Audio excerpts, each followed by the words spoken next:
McKinney from McKinney Media here on the Entrepreneurs Club podcast, back for our second episode at WDIY here in Bethlehem. Thank you to the WDIY team, everyone here.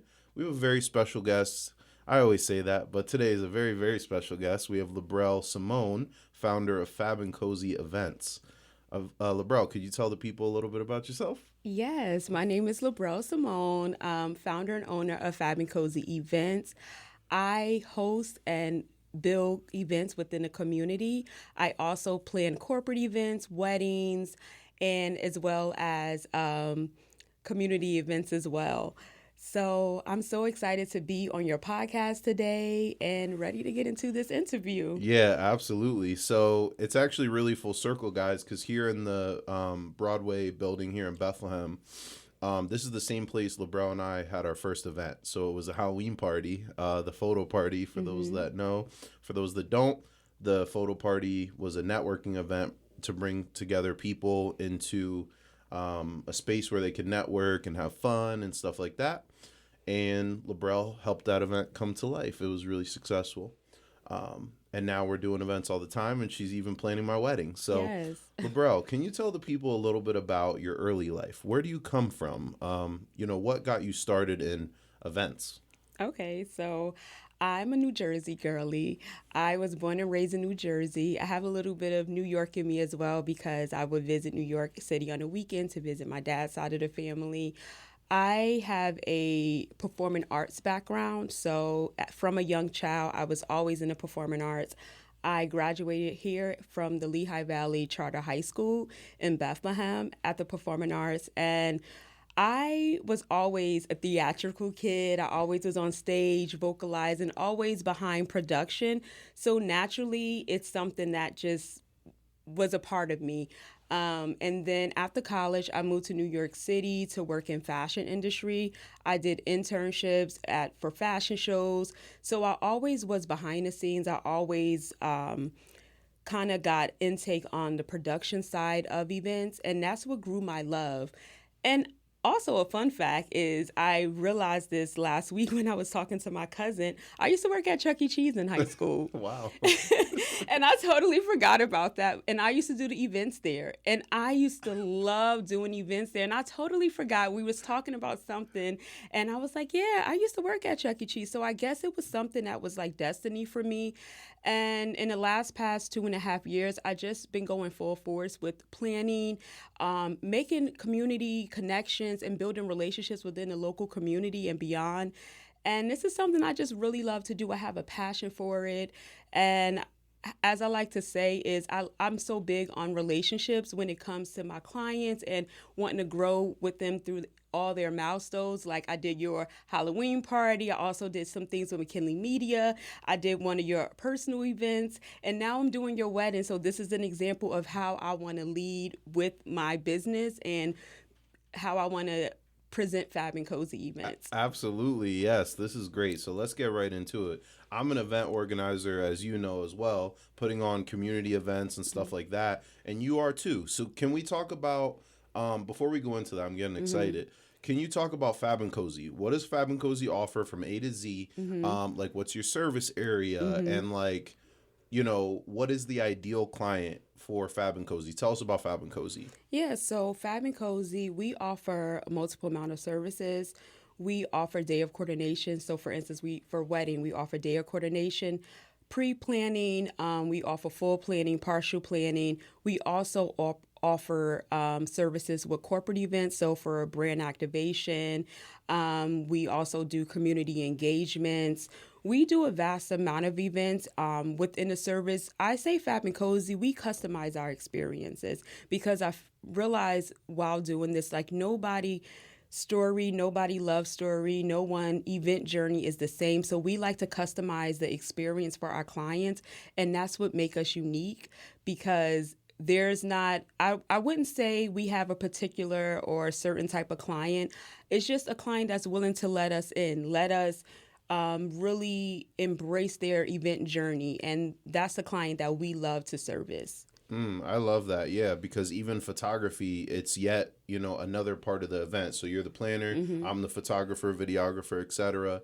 And it really is an intimate connection that you have with the client. Mm-hmm. You're seeing all the milestones, like you said, everything from like you were there for my proposal when I proposed to my fiance, and then now my wedding and business events. So you're seeing like all sides of me, different times and stuff like that, and also for your clients. So let's talk a little bit about you as an event host for your own brand, right? Mm-hmm. So can you tell us about like Hugh times her and Mm-hmm. those like the tea edit and those kind of Mm-hmm. events that you host yourself? Yeah, so the Hue and Her is a passion project that I host with or co-create with TAs. She's also a decor and planner as well here in the Lehigh Valley, and we both collectively came together through networking event, which why I say networking is so important. The work you do with the headshot, networking is so important because you connect with different people, and so we connected through a Galentine's Day event, and from there we hosted about 5 events in the Lehigh Valley. It's a social club. It's for women here in the Lehigh Valley, however you identify yourself as. And we pretty much some events that we did private dinners. We also do our famous holiday annual event where we do the horse and carriage in Bethlehem and kind of like be downtown Allentown. I mean, sorry, I said downtown Allentown. Sorry, downtown Bethlehem, and we go like to the different shops as well as to like restaurants there. So Hugh and Her, we just love to collaborate also with local brands in the community. So the Tea Edit, as you mentioned, was an event that we did in Easton at the Element, and we also are doing another event this weekend at the Shelby. So we like to highlight different businesses and organizations in the Lehigh Valley and host our events there. Absolutely, yeah. That upcoming event at the Shelby looks really cool. I Mm-hmm. remember when the Shelby kind of first like put up a tent. I think it was during COVID, and now you're doing a brunch in kind of similar space to that. So it's really cool. Yeah. But yeah, so the whole purpose of this podcast is to bring together entrepreneurs like ourselves and talk to entrepreneurs, people that want to get into entrepreneurship or they're already in it, and kind of share the experiences with us a Mm-hmm. little bit and us with them. So, can you tell a little bit about? Did you know any entrepreneurs growing up? Is it run in the Mm-hmm. family? I've had a chance to meet your mom, and she's amazing. She is an entrepreneur as well. So, can you tell us a little bit about your experience as an entrepreneur and how it like having entrepreneurship around you? Yeah, so I have a balance. I grew up around professionals, and I also grew up around creatives. My mother's father, my grandfather, he hosted and he had a club in Newark, New Jersey. He also had a cleaners. So he was a businessman, computer science. And I also grew around family members who were in the music industry as well. And also, like I said, professions like my uncle, he's an architect. So I had like kind of like a balance when it comes to leadership and when it comes to having like creatives and professionals in my family. I always know I was going to be creative. I took the professional route up until I would say kind of my mid 30s.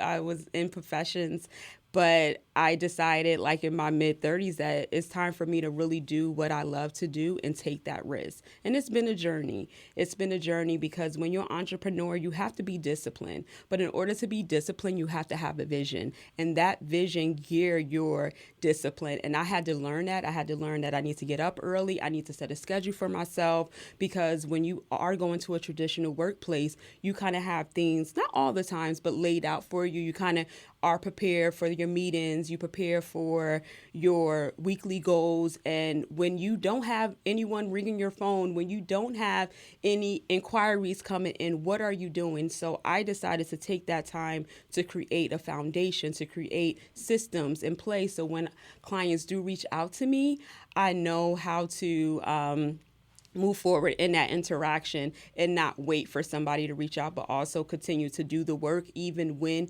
you are waiting. Exactly. Yeah. Like when you're booked, but like you still got to keep your foot on the Mm-hmm. gas. And, when things are slow, you still have to go out and network, right? You Mm-hmm. have to host your own events and all those good things. So I totally understand that. So, in terms, we talked about, your upbringing, your early career, the events that you host, Fab and Cozy. Can you tell us a little bit about what is next for you? What's next for Fab and Cozy and for Labrel? Okay, so I actually did prepare for that. Yeah, so what's next for us is growth. I'm ready to grow. Right now, it's myself, and I do have a few other contractors, but I'm ready to grow into Fab and Cozy Productions. I'm ready to be that creative director, be that event producer that I see myself as. So we are looking for to grow our team. So I'm looking for to invest in people who love the industry, who love event planning, who love decor, who love day of coordination, even who love the logistics and the structure behind the event. I'm also looking to build more connections and relationship within the community. So I do love hosting, like I'm doing a community baby shower in August. So I love connection. I also want to build relationship with vendors and venues here in the Lehigh Valley. And also I will be also hosting a podcast as well. So I'm just excited for all the new things that I'm doing and just being of service to the people in my community. That's amazing. You got a lot going on too. So yeah, I mean, I would love to be considered to be hired under your brand too, because I love hosting events. I love event planning and stuff like that. So when you say event producer, can you break down like what that means to you? So when you come to me, I'm literally, when someone is giving me the idea, the way my mind work is I'm literally like step by step thinking about the structure, thinking about the logistics, thinking about the team. So I'm producing the whole event from logistics to management to even building, like I said, the dream team for your event. So that's why I'm like, you know what? I think I'm a producer here. I think about the production side of it. I think about the guest experience. I think about the lighting in the building. I think about the whole atmosphere. So for me, it's me building this event, producing this product, producing your dream and your vision and bringing it all to life. So that's why I say, hey, I think I'm gonna call myself like an event producer because it's more than just the planning side of it, which is really major, but I produce events. Amazing. So in terms of, so this is what's new with Fab and Cozy. So in terms of to all the entrepreneurs out there, you've worked in corporate America, right? Mm-hmm. You've been an entrepreneur pretty much full time. Between those two things, how did you kind of segue and take certain mindsets that Mm-hmm. overlap between them, but then also potentially like a little bit of work in being entrepreneurial at the same time and going from one to the other? Like, can you talk about that a little bit?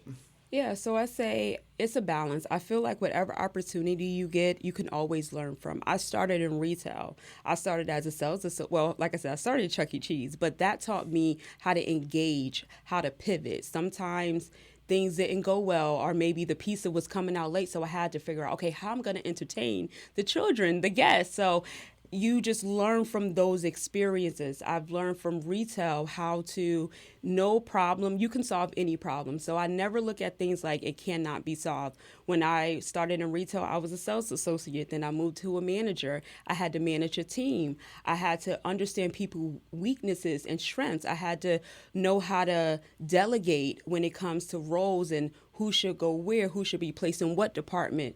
So that's kind of like when you're wherever you're at. Even my last corporate job when I was working in HR, I learned systems. I learned how to really communicate through email. So all of those experience kind of poured into Fab and Cozy. The creative side, I can't really tell you about that. I think that's God given. I've always was a creative, but learning how to have that balance, I feel like that came from me being in the workforce, being in the field, and from the highs and lows of being in the corporate industry.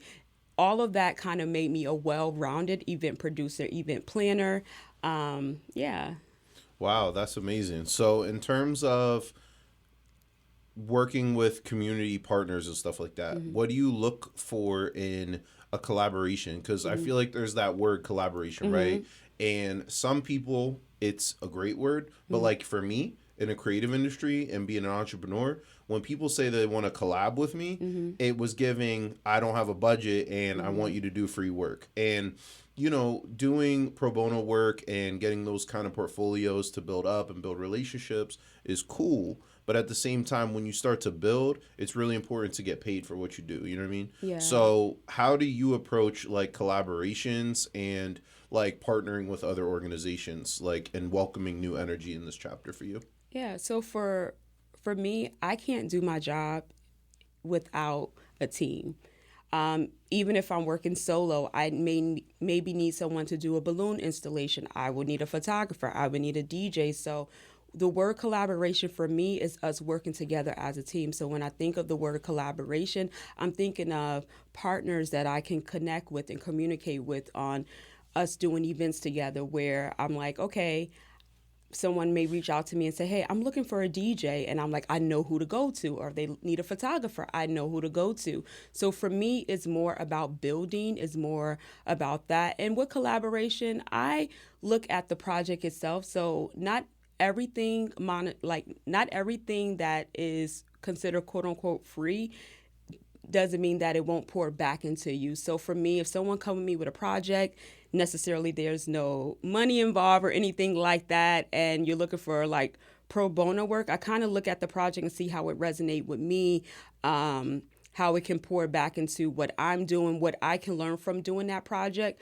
So that's how I kind of like view collaboration in a whole. Okay, yeah. So how about like sponsorships? Like sponsorship is something that's relatively new to me. I have been sponsored by venues. I've been sponsored by now credit union and other organizations similar, and it's crazy. It's mind blowing that I sat as a young person with my buddies in a room trying to figure out what's the next step. How do we make something of ourselves? How do we, get towards our goal, and what is our goal? And now I'm sitting in front of you in a podcast and I have sponsors, and it's like, wow, like imposter syndrome vibes. And it's like, how do you approach sponsorship? Like, do you have any experience with it? Like, how do you recommend to the entrepreneurs out there to engage with sponsors or welcome that energy? Yeah, well, first, congratulations to Thank your you. sponsorships. And for me with sponsorship, understand your event and understand who to target and go to. Just don't randomly go to anyone. It's best to understand the brand itself and really connect with them through your event, letting them know, like, this is what my event will be about and why I feel like you would be a great sponsor for my event. So kind of like understanding your event, understanding the company itself, and that's how I would go far as like with a sponsorship for an event. Also, building relationships. Not everything start off with, hey, can you sponsor my event? Sometimes what I even learned from you was like that relationship building, which can lead to a company that's believing in your idea and wants to sponsor your event. So sponsorships is more about understanding your event, understanding your core audience, because they will want to know that as well, and see how your audience can relate to the brand or the company or organization that you're looking for to sponsor your event. Absolutely. I agree. And I wanted to share a couple thoughts too, because like $500, you might think that's a lot, but that's like pennies in terms of the sponsorship world. And you could start there. Start with 200, start with 100, 500. And it's like you have to know who your target audience is, who Yes. the potential sponsor's target audience is, and then you can build from there, right? And it's not just like, oh, anyone having an event in Lehigh Valley for you and I, right? For a photographer, an event producer, event planner. But what is the gender, right? What is the age? What is the Yes. interest or behavior or profession or demographic or location? You have to get specific. And a lot of these sites, for some of my sponsors, you go on their site, they'll tell you what their priorities are, They right? do. Diversity, community. Like, for example, like a bank or a financial institution, there's what's called customer acquisition cost, right? You can look up like, oh, 300, 500, 700 that it costs for them to get one new client, right? And then you could be like, hey, I can put you in front of X amount of people. I could at least get you 5 accounts. And a lot of the places, I love referrals. I'm a marketing person and I'm a networking person. and I'm a hustler too. You are. So I'm gonna give you 5 referrals for the bank, and they're gonna deposit $50 each in my account. And even like my phone bill, if I refer 4 people a year, I get free service all year. So I love that kind of stuff. So what other thoughts do you have to share with the people in terms of like what comes to mind for entrepreneurship and the Entrepreneurs Club podcast today? When you say what comes to mind, elaborate on that a little bit more. Yeah. So, for example, like when I'm in this room today, I'm thinking about, you and I, right? We started off as solopreneurs, right? And then having some other people help us like occasionally, Mm-hmm. right? And now it's like, how do we go bigger? How do we Mm-hmm. do 2 events in a day, 3 events in a Mm-hmm. day? I met this entrepreneur last weekend, and you met her as well. Mm-hmm. She was talking about a slow weekend would be 3 events a day, right? If not 5 events a day is more normal. And I was like, whoa, like that really opened my eyes. And I'm like, whoa, like there's people outside for real. So like what I'm talking about is scaling up and like scalability. That's something big for me right now. So is there any thoughts that kind of came to you today on Yeah. your So as I, mind? discussed earlier, it's more about having a team, but with team you have to build structure. So what advice I would give to any entrepreneur, what I'm learning as well is kind of run your business as if you have a team. Start now because you never know when that opportunity come where you would actually need to scale. You may go viral and you're like, wait, I didn't anticipate on this. We have chat, we have different tools, we have different resources that can allow us to actually do those things. I actually every morning I have a meeting with chat, have a meeting with certain resources so I can operate as a team because that's something that I would love to do when I have a team, like a large team, is to like have those morning meetings, motivate them, let them know our monthly goals. So I would say basically it's like structure, and when it comes to the stage where you have to grow, you're not kind of like going rampant like, oh wait, how do I onboard, how do I do an employee handbook, how do I speak to my employees, how do I delegate issues or anything like that. So I would say definitely when it comes to like wanting to scale, really take a step and see how you are activating as a leader and understanding what that leadership role would be to your team. Absolutely. So I just had a conversation about this in terms of like I know a few people that say they like to have a really lean team, but Mm-hmm. I like to have a big team that I might only talk to them occasionally or whatever. But if I have to scale up, I'm ready to go. And talking about onboarding, SOPs, and all that fun stuff, it's just so pivotal to having a business that runs like a business, like a job. You know what I mean? So, in terms of like travel too. So like one thing I knew about you was like you had, I believe it was called Not Your So Average Brunch. Yes, with my cousin and I. Yeah, Yeah, so yeah. could you tell us a little bit about some of those other ventures, right? Like Mm-hmm. that has really shaped you to be you. The Not So Average Brunch and like traveling and doing some like things across, I believe it was across the world, but mostly the US. Yeah, so Not Your Average Sunday Brunch was a project I did with one of my cousins, and we both love doing events, and so we decided to do a travel agency type of event. I believe she still like do things here and there, but we took 50 people or maybe 60 people from New York City to Baltimore, Maryland, and we hosted a brunch. And that also kind of taught me how to communicate with different vendors and venues that aren't locally. That's a skill set because sometimes you may be on a different time zone, or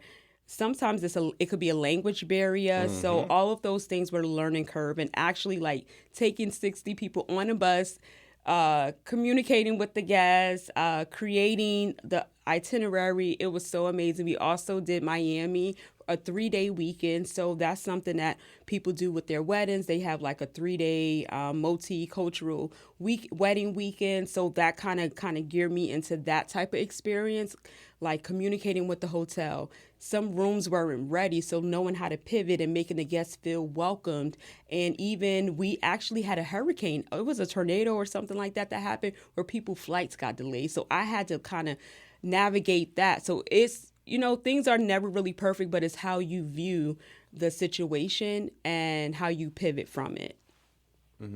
Absolutely. And I love traveling myself, right? Everything like accommodations and transportation are like my favorite things. Like, Right. how are we moving around? Is it like a huge vehicle? Is it some kind of sprinter with couches and TVs?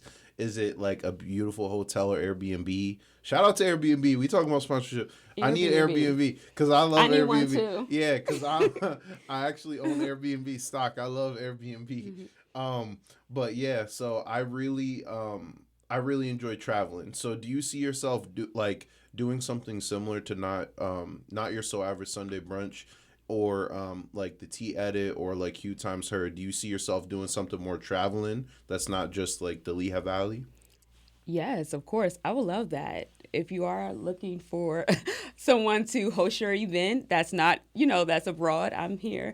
But yeah, I definitely do. And one thing about the experience that I did with Not Your Average Brunch, we had a certain demographic, so we had to have that luxury aspect to our event. So, like you said about the TVs, we had a sprinter, we had like a 5-star hotel that we were at. So, yeah, so yeah, I actually am looking forward to that, but I'm very intentional, even about like the clients, even about like certain things that I do. So I am open to something like that. I do far as like with weddings is more I can't think of the word right now, but it's kind of more active more when it comes to like weddings and things like that or More birthday parties. involved. Yeah, more involved. Or if a bachelorette weekend, so if my bride would want me to do itinerary and do like recommendations for a city or state or a country that they want to go to host their bridal bachelorette weekend, I have skill sets in that.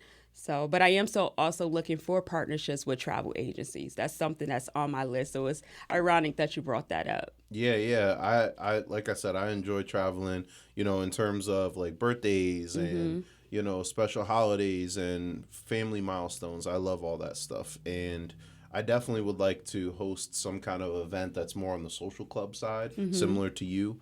Um, because right now I'm doing all like business related stuff, which is cool. And I do mix in like a little very humanitarian sprinkle on it. But at the same time, I think that would be super dope. So, all right, we're coming towards the end of our time here. Do you have any other final thoughts in terms of Fab and Cozy and Labrel for the record here?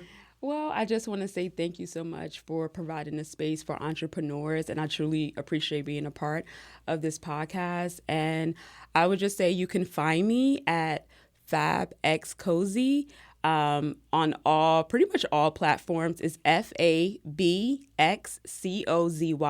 I also have my office space located in downtown Allentown. So come visit me. And I am just looking to grow, build, and just continue to connect with the Lehigh Valley and all the amazing things that's going on here. And I'm excited for the future. Absolutely, and don't forget to look up Labrel Simone on different platforms like Facebook, LinkedIn, and stuff like that, and connect with Labrel's journey. She's an amazing, black female voice out there in the community, and yeah, it's been a pleasure to have you as the chief of events for McKinney Media, Thank and you. I wrote a really nice letter of recommendation yesterday. It was a lot of fun to write that. And it's been really a pleasure to work with you. So this is a unique experience for me. Again, this has been the Entrepreneurs Club podcast. Thank you again to the WDIY 88.1 FM NPR Lehigh Valley Radio. Thank you to Labrel for being here. We got Renee in the room as well. He's our amazing intern.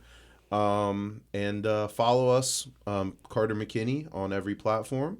Follow McKinney Media, the Entrepreneurs Club, and all those good things. Thank you so much. Have a good one. Thank you. Till next time.